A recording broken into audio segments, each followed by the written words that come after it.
La novia del altar. María Altamirano, 1845, Oaxaca. El día en que todo se tiñó de rojo. Bienvenidos a este canal, donde desenterramos historias reales que parecen inventadas, pero que quedaron marcadas en los rumores, en los registros y en la memoria de un pueblo que nunca volvió a dormir igual. Si te gustan estos relatos intensos, suscríbete ahora y activa la campanita, porque cada historia aquí es una puerta a lo que nadie se atrevía a contar en voz alta. Y déjame en los comentarios desde donde nos escuchas y qué hora es en tu ciudad, me encanta leerlos y saber hasta dónde llega esta comunidad. Ahora sí, prepárate, porque lo de hoy no es una boda, es un parteaguas. Oaxaca, 1845, una novia impecable, un altar lleno, una ciudad entera mirando, y una sola palabra que desató el infierno. El calor de mediodía en junio se pegaba a la piel como una segunda tela. No era un golpe seco, era una acumulación lenta, insistente, que empezaba al amanecer y para cuando el sol caía encima de los techos de barro, ya no había sombra suficiente para esconderse. Oaxaca olía a piedra caliente, a flores recién cortadas y a ese polvo fino que se levanta con cada carreta sobre las calles empedradas. En la casa de los Altamirano, en la avenida principal, el movimiento era constante. Sirvientas cargando bandejas, mujeres revisando listados, manos apretando moños, arreglos de nardos y azahares acomodados una y otra vez como si cambiar la posición de una flor pudiera cambiar el destino. En la cocina, el queso de Oaxaca se deshilachaba para los bocadillos, en el patio, el agua de la fuente parecía evaporarse antes de tocar el fondo. Todo estaba listo para una boda que no era solo una boda.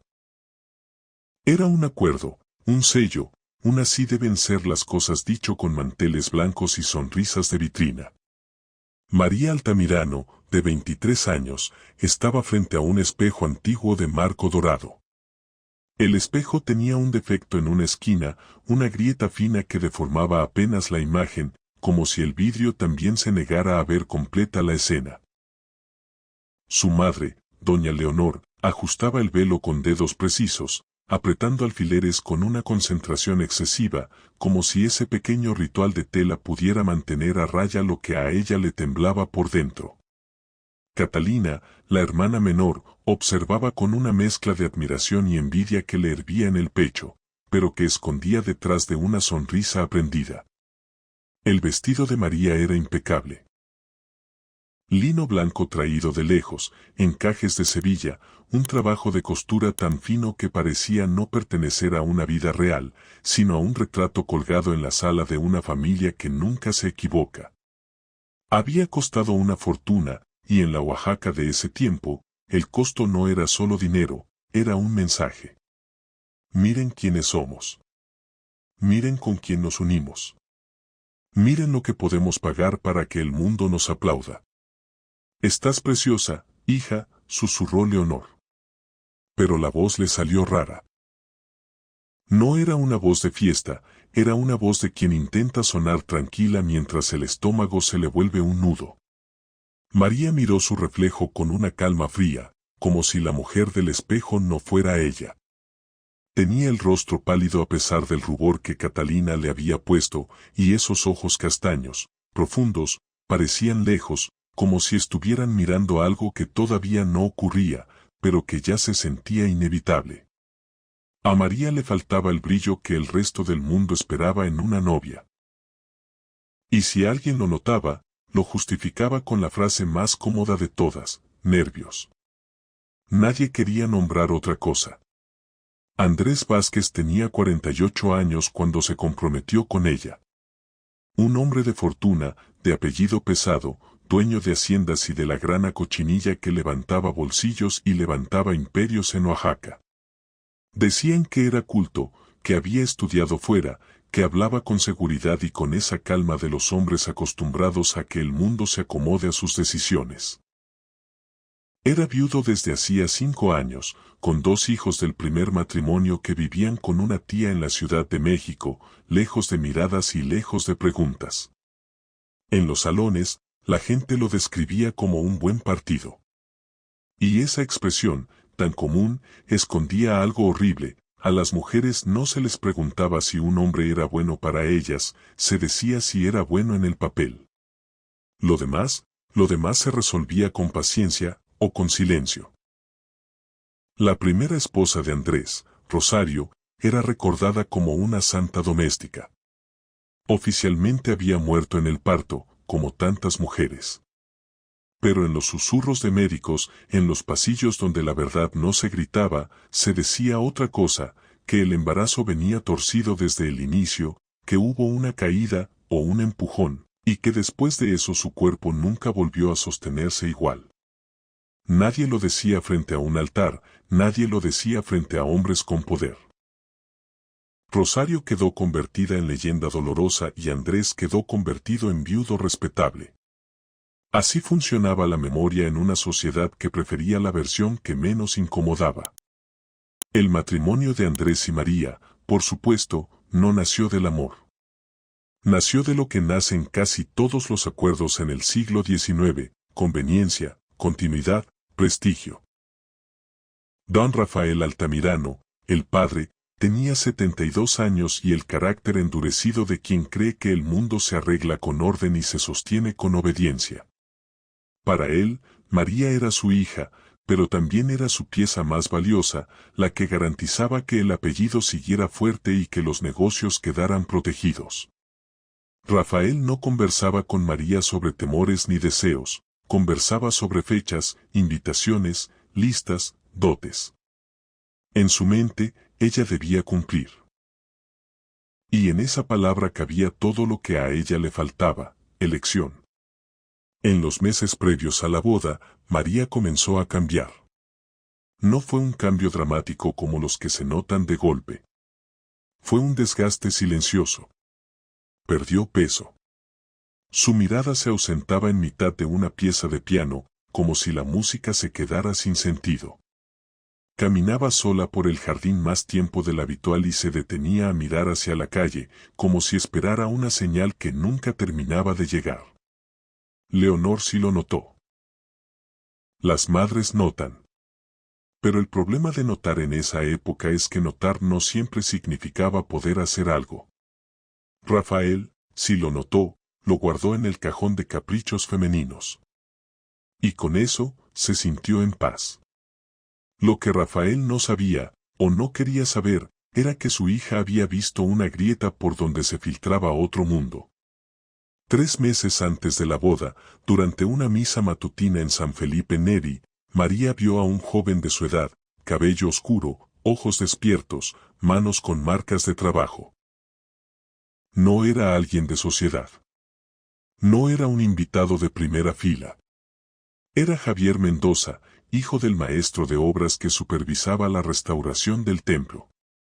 Y a veces, un encuentro no cambia tu vida por lo que pasa, sino por lo que te muestra, que existen personas que hablan del futuro como algo que se construye, no como algo que se hereda. María, con el cuidado de quien ha sido educada para no ser vista, buscó formas de verlo de nuevo.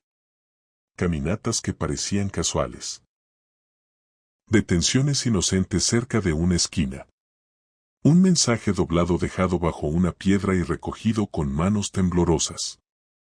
Una sola conversación real, de esas que no se olvidan, durante una reunión social en el jardín de una amiga, cuando todos estaban distraídos en la risa fácil y en las apariencias. Javier no la tocó como tocaban los hombres de su clase, no como dueño, sino como humano. Le sostuvo la mano apenas unos segundos, y en ese contacto pequeño María sintió un golpe en el pecho, no de escándalo, sino de vida.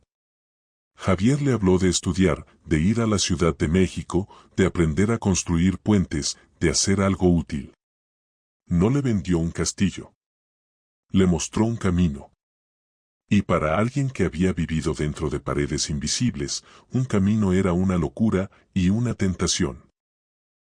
3 días antes de la boda, María encontró una nota bajo una piedra del jardín mientras fingía regar plantas. La dobló tan rápido que casi se cortó con el papel.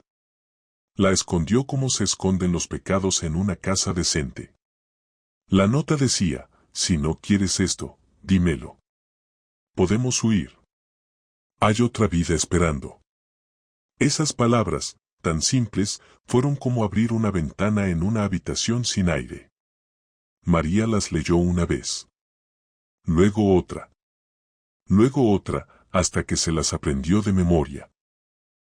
Y durante 3 noches esa nota durmió bajo su almohada, caliente por el roce, pesada por lo que significaba. Porque huir no era una aventura romántica. Era perderlo todo. Vergüenza pública, persecución, castigo. Una mujer sola en el camino podía morir por hambre o por manos ajenas antes de llegar a ninguna parte. Y si la encontraban, la arrastrarían de vuelta como se arrastra una propiedad extraviada. María lo sabía. Y también sabía lo otro, quedarse era morirse despacio. Era pasar años cumpliendo un deber con el cuerpo, callando con la boca, enterrándose por dentro. Esa era la verdadera decisión.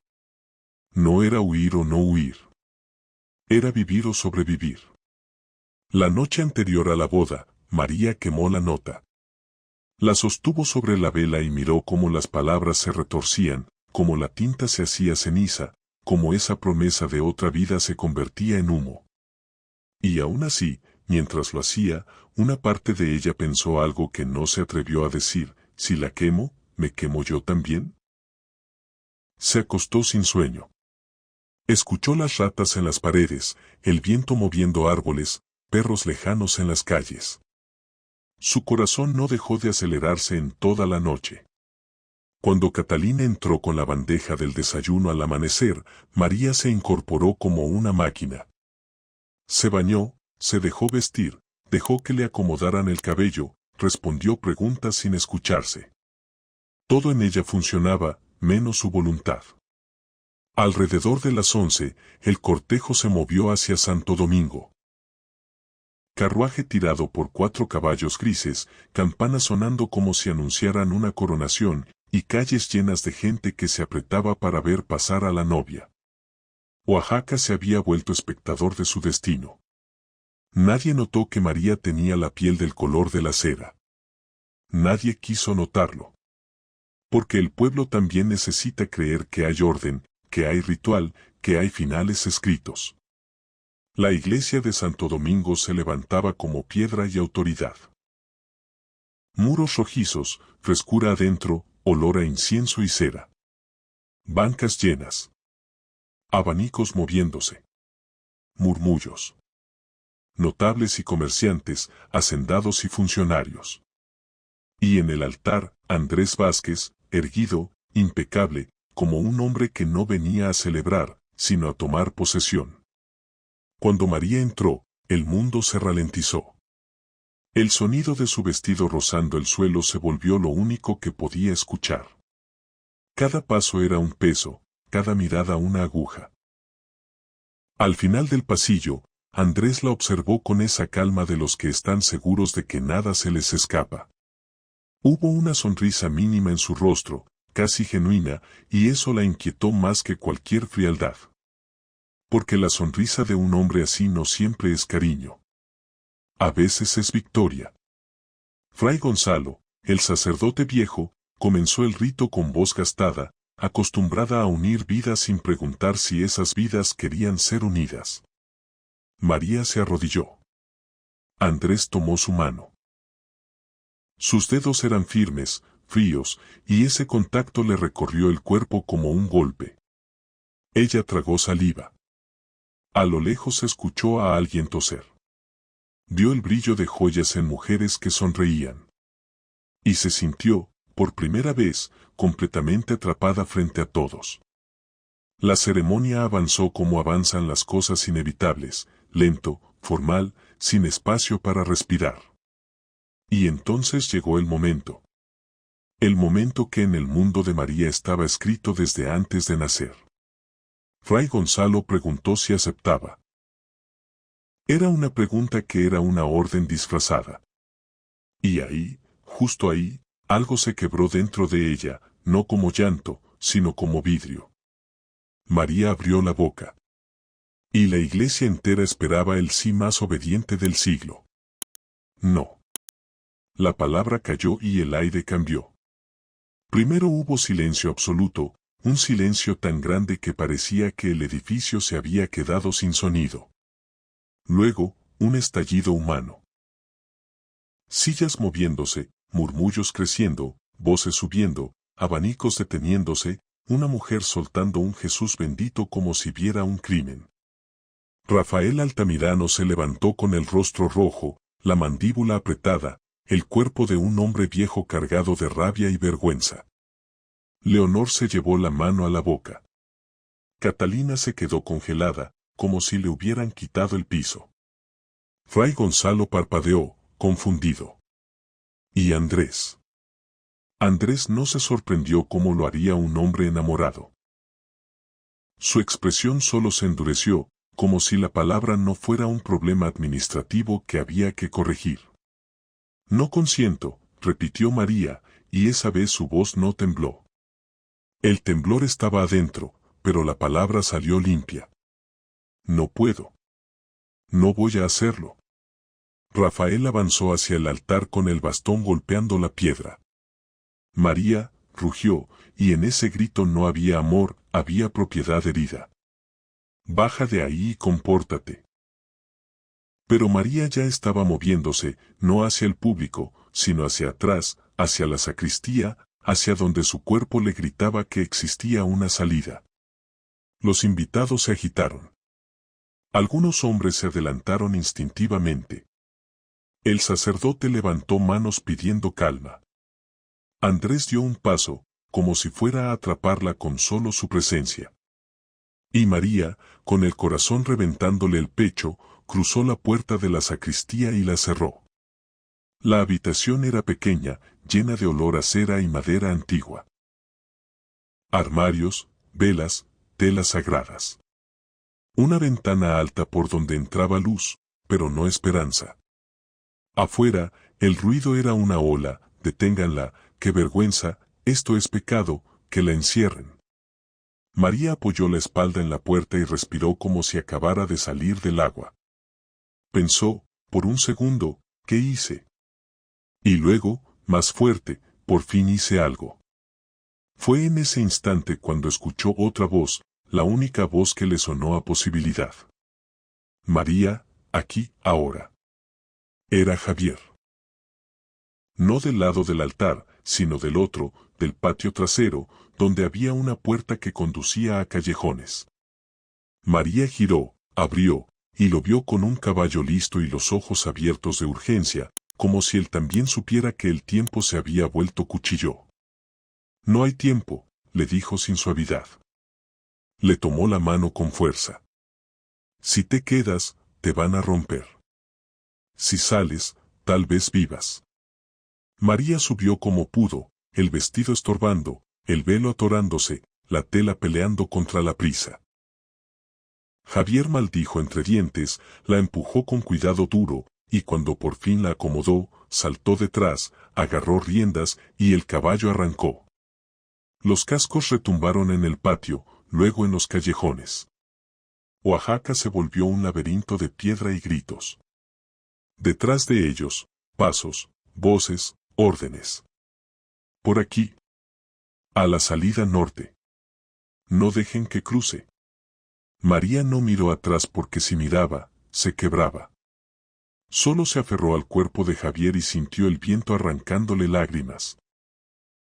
Salieron de la ciudad por el camino de Tlacolula y apenas ahí, cuando el ruido se volvió distancia, María entendió que ya no era novia. Ya no era hija obediente. Ya era fugitiva. Si estás escuchando esto y sientes el corazón acelerado, es justo como debe sentirse, porque lo que viene no es vivieron felices. Lo que viene es Oaxaca buscando sangre.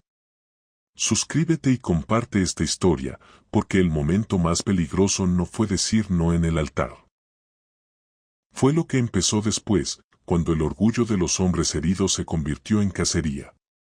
Javier bajó la velocidad solo lo suficiente para hablarle al oído. Hay un carruaje más adelante, en el recodo. Mi padre lo arregló. Cambiamos ahí, nos cubrimos. Y de ahí, nos vamos. María quiso preguntar cómo, cuándo, por qué tan rápido, pero la boca no le respondía. Había pasado de ser una mujer educada para la ceremonia a ser una mujer que corría por su vida. El camino era polvo, sol y miedo. A lo lejos, una nube que se levantaba podía ser gente, o podía ser nada, pero en ese estado, todo es amenaza. Y así, en cuestión de minutos, la boda se convirtió en persecución. Oaxaca, que había ido a mirar una unión, empezó a mirar un escándalo. Los rumores nacieron antes de que el caballo llegara al siguiente pueblo. Que la raptaron. Que estaba loca. Que estaba embrujada. Que era una desvergonzada. Que era una valiente. Cada boca eligió la versión que más le convenía. En la casa Altamirano, Rafael gritó órdenes. Leonor se desplomó en una silla. Catalina lloró sin saber si lloraba por su hermana o por el futuro que, de golpe, se volvió más estrecho para todas. Andrés Vázquez salió de la iglesia con el rostro quieto, demasiado quieto, y esa quietud era lo que daba miedo. Porque los hombres como él no gritan primero. Primero calculan. Y cuando un hombre así se siente humillado, no busca explicaciones. Busca control. Busca que el mundo vuelva a su lugar. Y si para eso tiene que mancharse las manos, lo hace con la misma calma con la que firma un documento. Mientras María y Javier avanzaban por el camino polvoriento hacia Tlacolula, creyendo que cada metro era una victoria, Oaxaca ya estaba moviendo piezas como un tablero. En la ciudad, Rafael Altamirano no hablaba de salvar a su hija, hablaba de recuperar lo que le pertenece. Y Andrés Vázquez, con el orgullo sangrando por dentro, no aceptaba que una joven le hubiera dicho no frente a los ojos de todos. Para él, aquello no era un rechazo, era una afrenta pública, una herida en su nombre. Y en 1845, los nombres valían más que las vidas. El caballo de Javier empezó a cansarse poco después de salir de la ciudad. No porque fuera débil, sino porque el vestido de María era un peso absurdo para una huida real. La tela jalaba con el viento, el velo golpeaba como látigo y cada salto en el camino hacía que la montura rechinara. Javier miraba hacia atrás cada pocos segundos, no por paranoia, sino porque conocía esas rutas, conocía a la gente que se movía por ahí, y sabía que cuando un hombre poderoso decide perseguirte, no necesita correr detrás de ti con un cuchillo, le basta con pagar. María, por su parte, no sabía cómo se sentía huir de verdad. Su vida había sido pasillos, visitas, salones, misas. De repente era polvo en la boca, sudor frío en la nuca y el sonido de un miedo que no te suelta ni aunque cierres los ojos. A lo lejos apareció el recodo donde, según Javier, los esperaba el carruaje. Era una idea simple, cambiar de transporte, cubrirse, salir por otra ruta, despistar. La clase de plan que suena perfecto hasta que recuerdas algo, los planes perfectos también los escuchan otros. Cuando llegaron, el carruaje sí estaba ahí, pero no como Javier lo imaginaba. Había dos hombres junto a él, uno apoyado con naturalidad en la madera, el otro con el sombrero bajo, mirándolos como se mira a quien ya fue contado. Javier tensó las riendas. María sintió el estómago caer. No eran campesinos. No eran viajeros perdidos. Eran hombres que parecían saber exactamente qué estaban esperando. Javier Mendoza, preguntó uno, con voz tranquila, demasiado tranquila. Javier no respondió de inmediato. Solo apretó la mandíbula y trató de girar al caballo, pero el otro hombre ya estaba cerca, no corriendo, solo acercándose con calma, como si la salida estuviera cerrada desde antes. No nos hagan esto difícil, dijo. No venimos a matarlos, si cooperan. María escuchó esa frase y, aunque estaba llena de miedo, algo dentro de ella se encendió. Si alguien te dice no vengo a matarte, es porque esa idea ya estaba sobre la mesa. Javier intentó avanzar, romper el cerco, pero entonces ocurrió lo que siempre ocurre cuando te atrapan en el peor momento: el caballo, cansado, resbaló en una piedra suelta, y esa fracción de segundo fue suficiente para que una mano agarrara la rienda. María gritó el nombre de Javier. Y ahí, por primera vez, vio el terror real en su rostro. No era miedo por él. Era miedo por ella. Javier levantó una mano, como pidiendo tiempo, como negociando con el aire. «¿Quién los mandó?», alcanzó a decir. «El hombre ese». Sonrió apenas, como si la pregunta fuera ingenua. «No hagas que te lo expliquemos». Y entonces, en cuestión de segundos, todo se volvió fuerza, empujones, tela que se rasga, el sonido de un cuerpo cayendo. María intentó bajar, correr, pero el vestido la traicionó, los pies se le enredaron y sintió que alguien la sujetaba por el brazo. No era una agresión descontrolada, era una captura limpia. Y eso, por extraño que suene, daba más miedo, significaba que estaba planeado. Javier se lanzó hacia ella, pero otro hombre lo detuvo con un golpe seco en el pecho que lo dejó sin aire. «No», alcanzó a jadear Javier, «no la toquen». María escuchó su voz y quiso aferrarse a ella como a una cuerda, pero esa cuerda se estaba cortando. Uno de los hombres habló ahora con tono de instrucción, casi como si recitara una orden memorizada: «Ella vuelve. Tú desapareces». Javier levantó la mirada, incrédulo, como si el mundo acabara de confesarle su verdadera forma. «¿Qué quieren?», escupió. «¿Dinero?». El hombre negó despacio. «Esto no es de dinero. Esto es de honor y de propiedad». María sintió que el aire se le iba. Propiedad. Ahí estaba la palabra que la seguía desde la cuna. Y mientras intentaba zafarse, el borde de su velo se enganchó en una rama. Alguien tiró sin cuidado para liberarla. Ella se resistió. Se movió con desesperación. Y en ese forcejeo, un golpe, no de odio, sino de prisa, la alcanzó en la cabeza. El mundo se volvió blanco por un instante. Luego se volvió negro. Dicen que a veces, cuando te golpeas fuerte, no sientes dolor al inicio.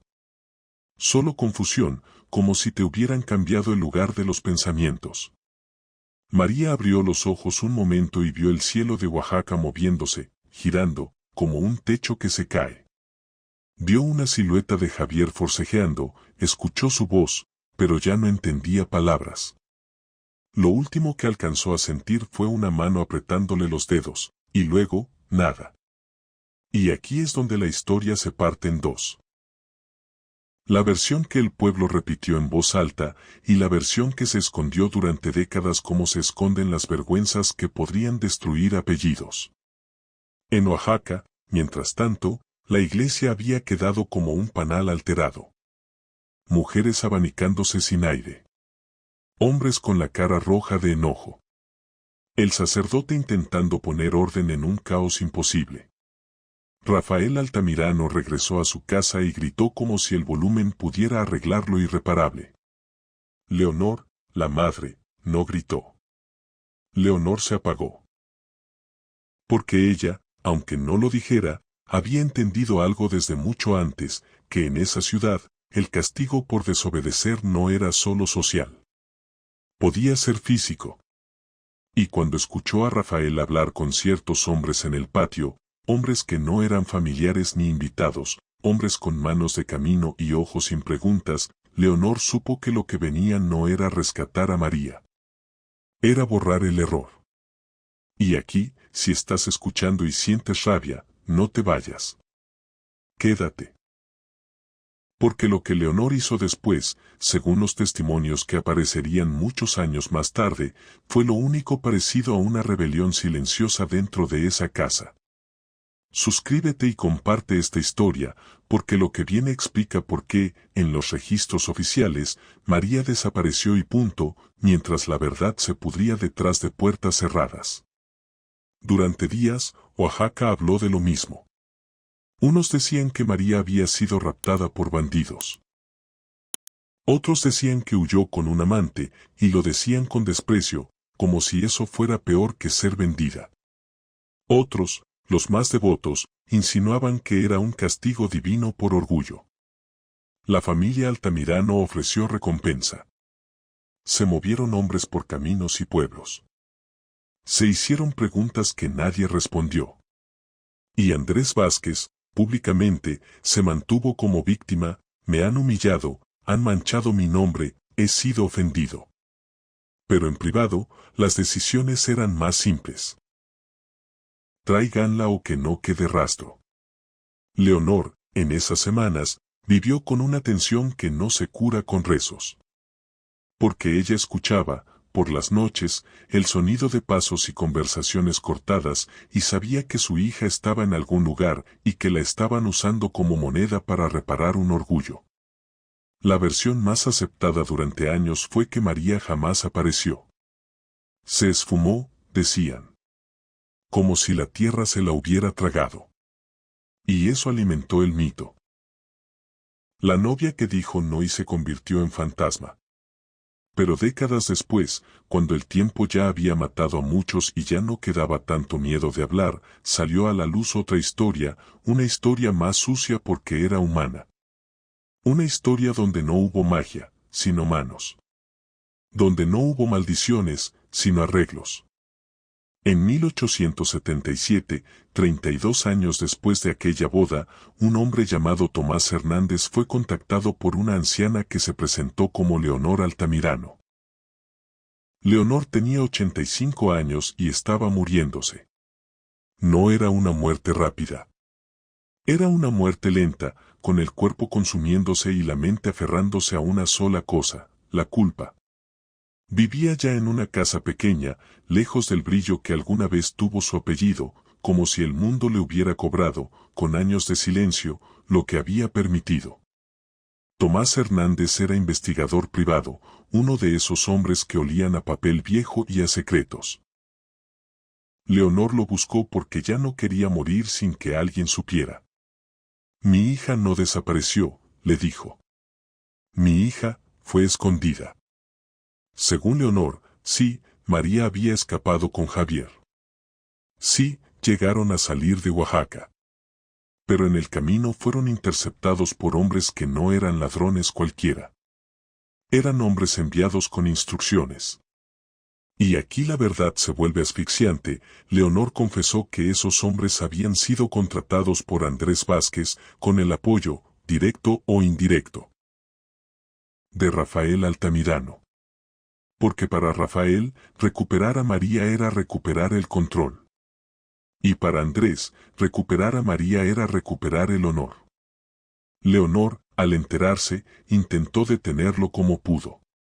Amenazó con destruirse, con enfermarse, con gritarlo en público.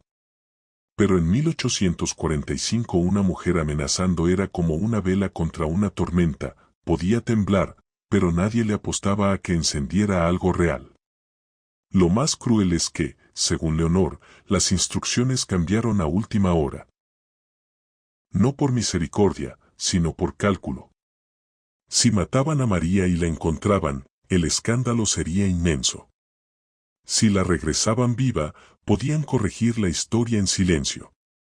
Y la corrección incluía una parte indispensable: borrar a Javier. No matarlo necesariamente, aunque la muerte, en ese mundo, siempre era una opción, sino desaparecerlo. Sacarlo del mapa, quebrarlo, comprarlo con miedo. Le ofrecieron dinero para irse al norte, a un lugar donde nadie lo conociera, y le dijeron algo simple. Si vuelves, mueres. Si pronuncias su nombre, mueres.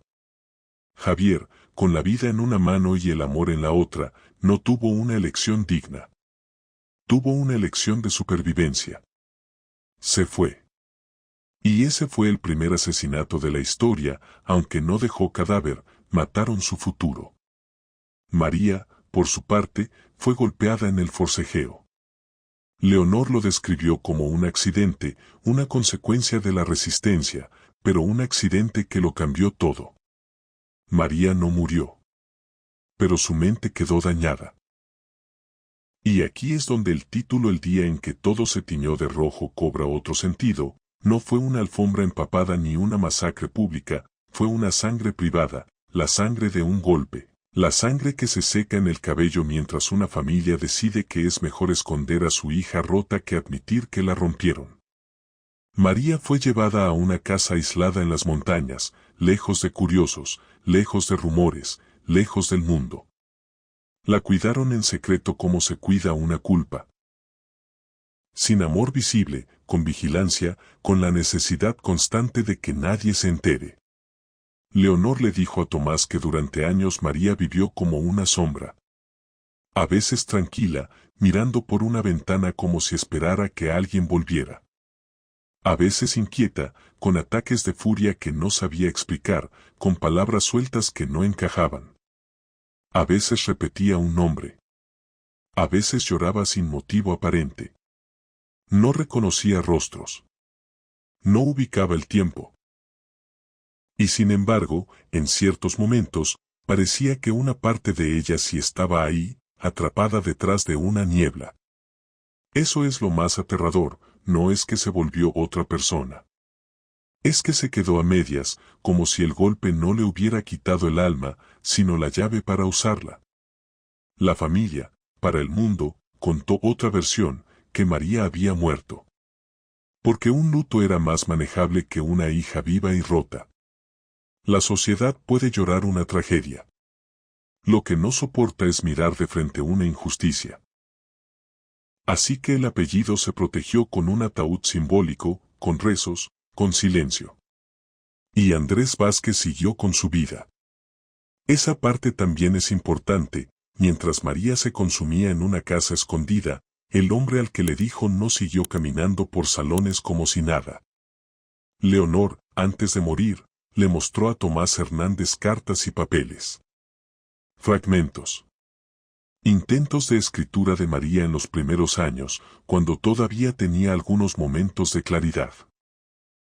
Eran líneas torcidas, a veces ilegibles, pero entre lo roto se alcanzaban a leer frases que te parten por dentro.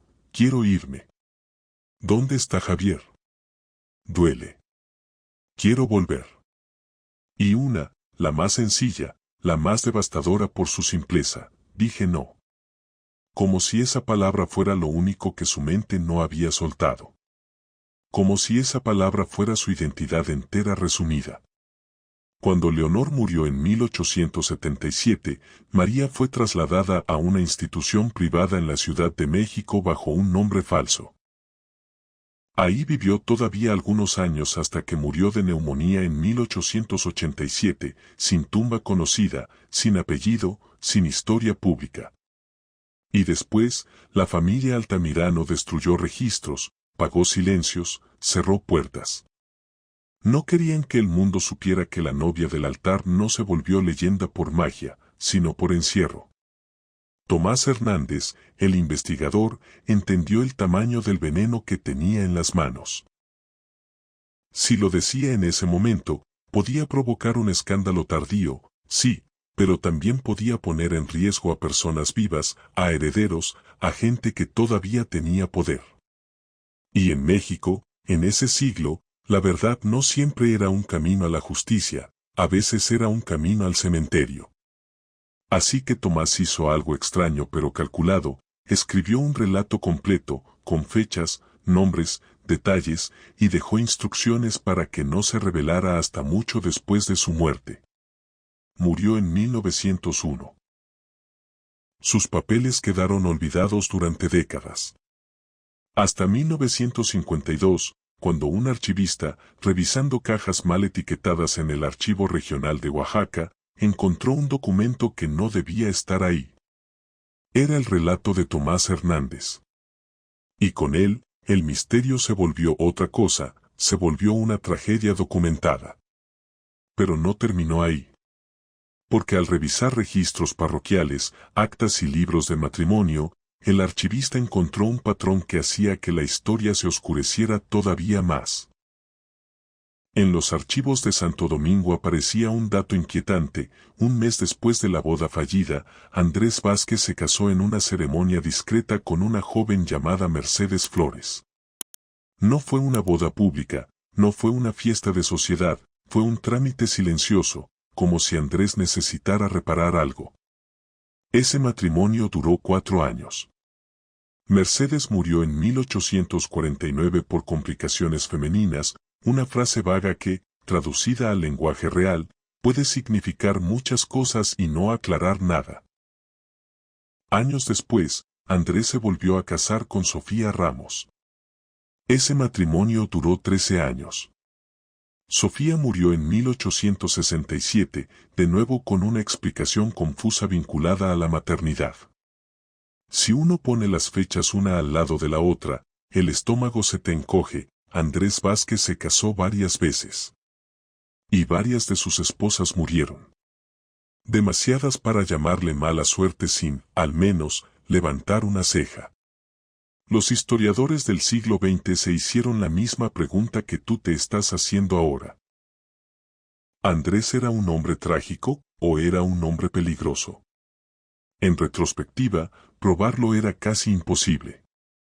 No había peritajes modernos, no había autopsias confiables, no había tribunales que se atrevieran a enfrentarlo cuando estaba vivo. Lo único que había era un patrón, y los patrones, aunque no son sentencia, sí son señales. Señales de que María quizá no escapaba solo de un matrimonio sin amor. Quizá escapaba de un hombre que, cuando no podía controlar, destruía. Y todavía quedaba una pregunta que incomodaba a todos: ¿cómo supo Javier actuar tan rápido ese día? ¿Cómo tuvo el caballo listo? ¿Cómo conocía la ruta exacta de salida por callejones? Algunos comenzaron a sospechar que no actuó solo. Que alguien dentro de la casa Altamirano lo ayudó. Y cuando dices alguien, la mente se va a un lugar inevitable: Leonor.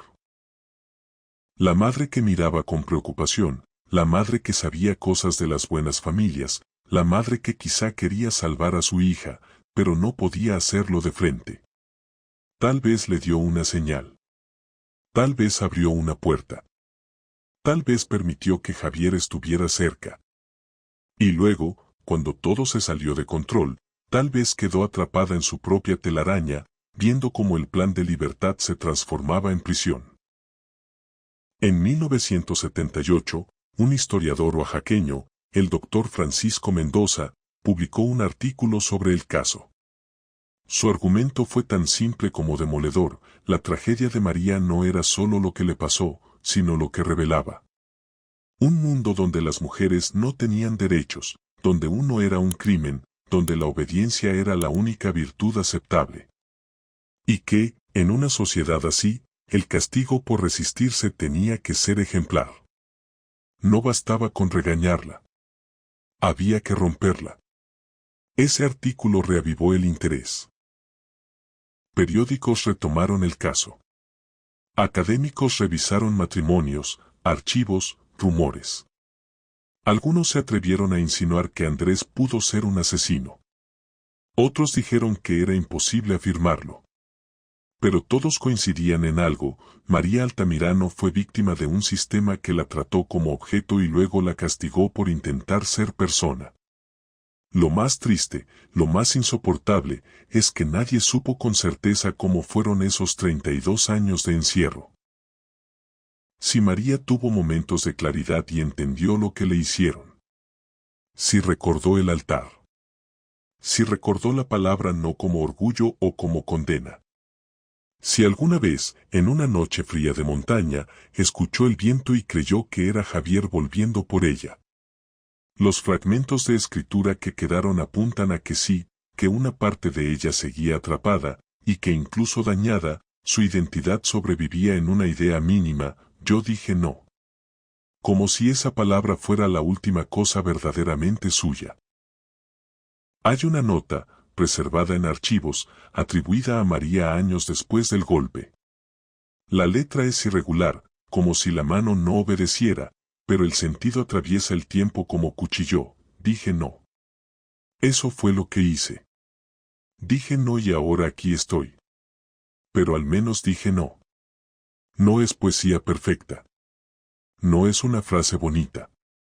Es una confesión cruda, el precio fue monstruoso, pero el acto existió.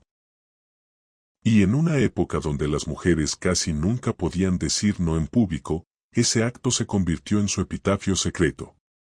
El caso, oficialmente, nunca se cerró. Para la ley de su tiempo, María desapareció el día de su boda y nadie volvió a verla. Y esa ausencia fue más conveniente para todos. Para Andrés, porque podía seguir su vida sin cargar un crimen visible. Para Rafael, porque podía fingir que la vergüenza se volvió tragedia y no responsabilidad. Para la sociedad, porque podía convertirlo en leyenda y no en acusación. Pero ahora tú ya conoces otra versión. Una versión donde la sangre no está en el altar, sino en la ruta de escape. Una versión donde el rojo no es un espectáculo, sino una herida privada que se escondió para salvar un apellido.